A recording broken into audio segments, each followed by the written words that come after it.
We're proud of a group of players and people, not just players, but people, the way they demonstrated their resilience and toughness and love for one another. And I sent him a group text this morning. I look forward to seeing him again. And that was obviously a lot of respect for our opponent because, boy, did they play, and we knew they would.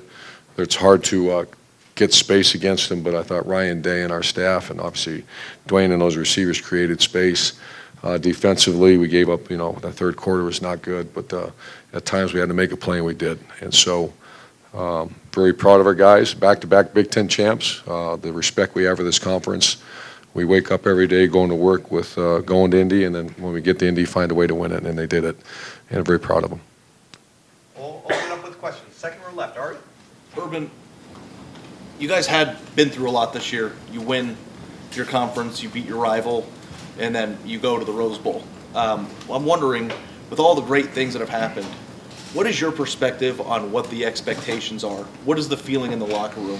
Are you happy about? Yeah, they were. They were great, and I'm going to measure. I know I am, and I know our staff is. But the people who count, I want to make sure they are. There's so much pressure nowadays. I remember when I was at Florida, we lost the SEC championship, and our consolation was going to the Sugar Bowl. And the Sugar Bowl is the SEC's Rose Bowl, and 13-1 on record. And you just start thinking, my goodness, and here we are 12-1. And we all saw what happened this morning, and I think the committee, obviously Gene's on that committee, and there's some great people on the committee. That was a tough job now. Those are three really good teams. I haven't really watched them, but I started watching some highlights, and they're really good teams, which were one of those great teams that obviously didn't make it, but that's a tough decision to make. So I'm going to do the best I can, which is to make sure that this is an extremely positive experience because you're Big Ten champs. They're going to get a big old reign. Terry McLaurin's the reign chairman, so he's already told me he's going to make it as big as he possibly can. I'd rather it be smaller, but it's going to be a big one, and I'll make sure they enjoy it. What's your standard, though, for this program? Is this, if people want to talk, is this a successful season? Does this team need to make the playoff for you to be satisfied with where you're going? You put a lot of work in. That's a great question. You recruit hard. I mean, everybody has a different take on it. Rose Bowl used to be the ultimate prize here. Mm-hmm. But you guys didn't make the ultimate prize this year. I'm just wondering, from your perspective and the program that you built, what is the standard of a successful season? Well, Jerry and I were talking. It's been, was it 12-12, 14-12, 11, 12-12. Those have been the wins we've had here the last 7 years, and it hasn't, been perfect, but it's been pretty darn good. And I never want the people who count are those guys who do the work. Coaches, who cares about the coaches? Who cares about the players? And Terry McLaurin's and Paris Campbell and Johnny Dixon came back for a few reasons. One was a chance to go win the Big Ten championship and play for the national championship. And I don't want to devalue what we just did. We won the Big Ten championship. Far left, Lori. Coach, I know that you use bowl preparation as a time for self-scouting. In a year like this year, which was as odd as it was in so many ways, is that process going to be more or less valuable than usual? I don't know. Once again, this is all just real fresh right now. We got in at almost 4 o'clock in the morning, popped up, watched the show, and then here, and I'm looking at the bowl schedule. As we normally do, there's going to be some transition with the players moving on, and offense linemen, we lose 3. We're going to see how many. Lose the 3 top receivers, and then then there's always that NFL stuff that happens. So that I don't know yet. This is all too fresh right now. Do you think the Rose Bowl matters as much to people the age of Paris Campbell and Terry McLaurin Oh, yeah. as it does to people my age? I think so. I hope so. I don't know. I guess I'll find out. To Paris and those guys, yes, because I've already talked to them. But to Jeffrey Okudah, Baron Brown, and those guys maybe from Texas that maybe don't. I hope it does, because my understanding it's the greatest bowl of them all, is what many people who've been there have told me. Second row, right, Rob. Urban, I don't know if have you had a chance to debrief, or will you debrief with Gene over how things went? Will he reveal that to you? We usually meet tomorrow, and then obviously recruiting. He's been on the committee, so I don't see much of him. I mean, about the committee and how it went down this morning. I think I know how it goes down. And plus he was recused. Is that the right word? He was not allowed to be in some of those meetings. So, but I'm sure he'll share some of that with me. In looking at the results, the only thing that seems like you can point to is a bad loss. It kind of changes every year. It's a moving target almost, it seems like. Where do you stand on the weighting a bad loss versus a really good win? Where that should come You know, from? my father taught me that you never put your family, your career, your life in the hands of other people. And when you lose a game, it's in the hands of other people. It's very simple, don't lose. And 3 teams didn't lose, so there's conversations aren't having them. So that's the way I've looked at it, and that's kind of the way I've looked at life, is that at a young age I was taught that don't just handle yourself, take care of your business, and you know, the thing you can't do is stand up here in front of a microphone and start criticizing the committee. We're not going to do that. First of all, that devalues what our team just did, and it certainly devalues the opportunity to go represent the Big Ten in the Rose Bowl. So that conversation is going to be quick and move on. Front row right, Austin. Urban, along those lines, with winning a Big Ten championship, that's your goal. It's hard to do. Should there be a reward for that? Do you think that there's any sort of change that needs to be made now that this has happened to you 2 years in a row? We were the beneficiary of it twice. You know, I sat in a different chair this morning, so I sat in the same one in 14-16, and then I sat in the same one in 17. It didn't work, so I moved. It didn't work, so I got to find a new chair, I guess. I don't know, Austin. I think college football is pretty popular right now. I think, you know, the only thing I would say is sometimes I see the criteria, and the criteria is not fitting what's happening. But I think I'm certainly not being critical of the people doing their jobs. And when you guys left last night, the celebration was just like, you know, you'd accomplished a major goal, you checked it off. Did you feel good about the chances of going forward? What were your thoughts as you guys came back last night about getting in? The locker room was fantastic, by the way. The players really enjoyed that win and a hard-fought battle to go.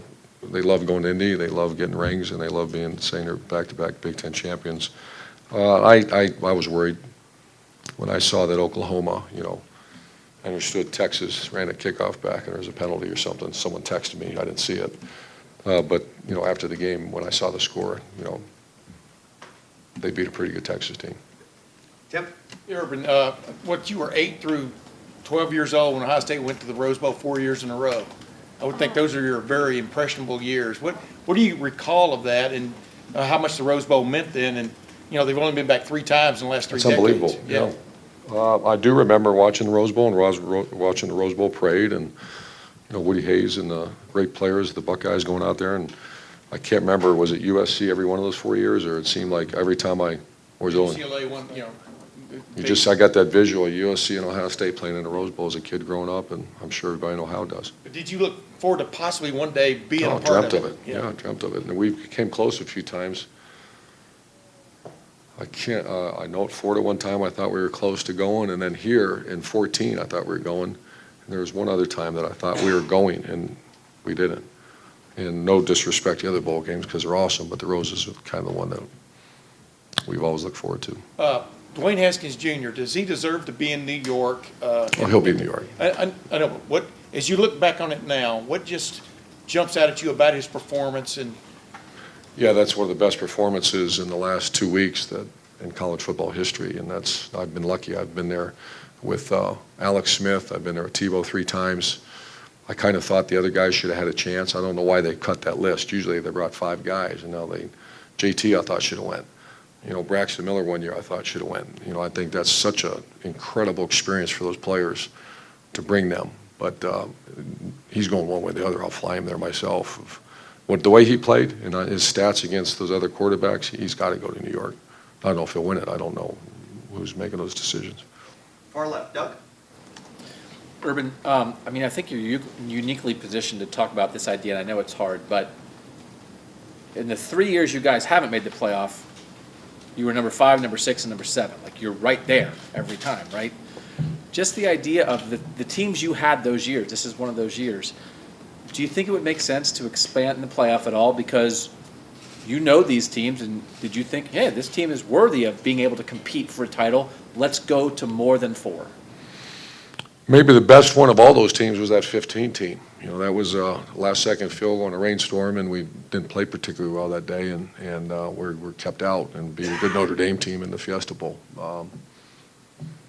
You know, I think you just got to look at the whole model will change. The college football model will change completely if you did that, if you start adding games just because of the student-athlete welfare, you know, because these are powerful, tough games you're going into. You know, at first I said no, but then we finished 5-6 or whatever it was, and we're out. So I think that ongoing conversation, but you'll change the entire model of college sports, college football, if you add games, because now you're getting into classes schedules, you're getting into conference championships. Someone made a point to me about, you know, there should be more of a systematic way of setting a schedule, you know, who you play, whether it's 8 conference games, 9 conference games, et cetera, et cetera, et cetera. I think those will be more, I'm sure that's going to generate a lot of conversation amongst the athletic directors and commissioners. And on the topic of Dwayne, now that you're at this point, you have one more game left. I know you've had some good throwers before, but what you guys did, we've asked you about this before, what this offense did, what Dwayne did, how you guys did it this year, did it change your view of offense? Did it change your idea of going forward, how you think the best way is to play offense in college football? I want to give Ryan Day the due. I mean, what he's done, and Kevin Wilson, that offensive staff, is, you know, I thought we kind of hit the wall. When you can't run the ball, you're going to lose. At some point, you're going to lose, and I don't care who you are. That will never change. In 100 years, we'll still be talking about that. Say you have to run the ball, you have to stop the run. In college football, you have to do that. And we reached a point where we're really struggling down in the red zone because we couldn't run the ball. And what happens in the pro-style offense in college, because there's usually not enough great throwers in college, there's always going to be an extra guy there. So what college adapted to is the read concept. It's called spread offense. And when you take that element out of it, it gets really, really hard unless you're throwing the ball every down. And has it changed my view? It has, but I still believe in balance. You know, Alex Smith was our quarterback, and he wasn't a guy that we tried to run too often. Chris Leak, we won a national title with. I don't know if we ever really ran him, other than scrambling. And then Cardell Jones, we tried to run him a few times. Didn't look very good. Now he scrambled, was outstanding. So that will never change my opinion as well, is that if you have a quarterback not willing to go get the first down, but our quarterback's not like that. Dwayne has done a phenomenal job growing up into that and accepting that category. How do you measure quarterback? Obviously wins. Can he get and will he get the first down for you? Because once you get one first down, then you go get the next one. And that's why we look at the offensive football. Last couple questions. Dan, third row left. Urban, is it surprising to you that Georgia, with 2 losses, was ranked ahead of you guys having only 1 loss in the playoff rankings? I don't know enough about it. You know, I just sat there on my couch or chair and watched it. I was a little surprised, but I think they're, you know, from what I saw, they're a heck of a team. And like I said, Oklahoma, Georgia, and Ohio State are 3 great teams. Obviously, this is the second year you've been in this position where you win the Big Ten championship, think you might have a chance, don't get in the next day. Does this feel any different than it felt last year? I actually thought we were in last year. You know, I didn't really think that this year. I hoped, but I really thought, you know, we were going to go to the playoff last year. This year, just when I saw Oklahoma win over a very good team, I thought, you know, it's going to be hard to jump them. In front row right. Bill? Yeah, you said you were worried when you saw the Oklahoma score. Was there any thought about the game, if we do a 59-0-ish kind of thing with Wisconsin, did it change anything in the way you approached that game last night? It crosses your mind, but then that's the team we played doesn't really let you do that. You know, it's you know, when those kind of things happen is when it's a big man coverage game and a risky defense where, you know, you kind of, you know, you see things and, you know, you can expose things. This defense just doesn't, you know, I thought it was hard to believe that we threw for that many yards on this defense because they don't do that. You look at their scores, and they don't have big scores against them because they just play a lot of zone coverage, keep the ball in front of them, and they want to play in the shoebox with you. And I thought our coaches did a really good job of exposing or getting in some space. And when you just overall think of what this team has been through, with you not being here for some of it, and the adversity, losing Nick, and yet not playing to the potential that I'm sure you thought they had, when you kind of sum up the whole year to this point, how do you view this season? Well, there's a board, I think Coach Dressel started it right across from my office, and it's the great teams in Ohio State history, I think it is. And I've put our 12 team on there, the 12-0, obviously the 14 team. I put last year's team on there, Big Ten champs. And if we find a way to win this Rose Bowl, I'm going to put that team on there because I think, 13-1, if we can find a way to beat Washington, a 13-1 team, back-to-back champs, Big Ten champs. The damage when Nick Bosa went down, that changed our team. And I didn't realize how much until, witnessing it changed me, it changed everybody, not seeing him. And I know he's a great player, but he was so much more than that. Nick Bosa was your rock, man. He was your guy. He was your guy that, in practice, he was the, Coach Maratti's guy. And if I feel that way about him, imagine what the defense felt about him and the team. So his injury, that was, and then all of a sudden you lose Austin Mack and Demetrius Knox. I mean, those are major injuries for us. One last question, if I can, about Dwayne. Obviously, this is his first year starting, and conceivably, the Rose Bowl could be his last game. Do you have any thoughts about his future beyond this year and whether he'll return? I do. I'm not going to really share them because I haven't had really a chance to gather my thoughts, and that wouldn't be fair to Dwayne or his family or really for me because we're just, once again, this is all gone 12 hours ago. We're rolling in on a bus. But there will be that conversation.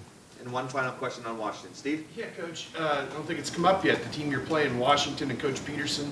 What do you know about Coach Peterson? I mean, he did a great job at Boise and has now won 2 Pac-12s, I think, at Washington. And the quarterback is similar to the guy you just played, 52 straight starts. And I don't know, just your overall thoughts on Washington, Coach Peterson. Yeah, I've known Coach Peterson forever. I knew him way back when he was an assistant at Boise. And so we're very, very good friends. Our families are very close. And I haven't talked to him yet. I'm sure I'll talk to him today or tomorrow. But I don't really know him. I know him, and I know his style of play. Obviously, it's from everything I'm hearing, they're one of the top defenses in America. So we get to see that again. But I'm sure it'll be a great team. Obviously, Pac-12 champs and great coach, great players. Great. Coach, thank Thanks, you very guys. much.